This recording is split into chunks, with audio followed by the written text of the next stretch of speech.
ஒரு காலத்தில் காட்டு ஓரத்தில் ஒரு பாட்டி தனியாக வாழ்ந்து வந்தாள்.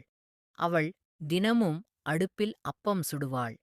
அந்த அப்பத்தின் வாசனை காட்டுக்குள் பரவிக்கொண்டே போய்விடும்.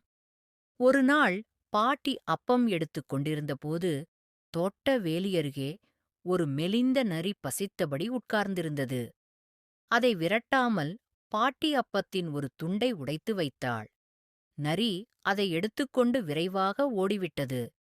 அடுத்த நாள் மீண்டும் நரி வந்தது. பாட்டியும் அப்பம் கொடுத்தாள். இப்படி தினமும் வந்த நரி சிறு பரிசுகளைக் கொண்டு வரத் தொடங்கியது.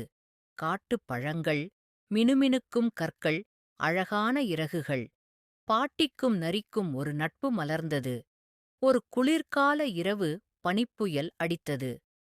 பாட்டியின் மரக்கட்டைகள் முடிந்து அவள் உறைந்து போய்விடுவாளோ என்ற பயத்தில் இருந்தாள்.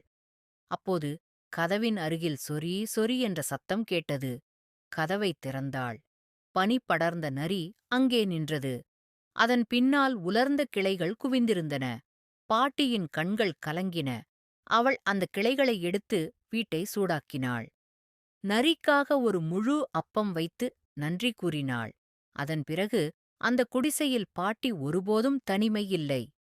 நரிக்கு பசியில்லை.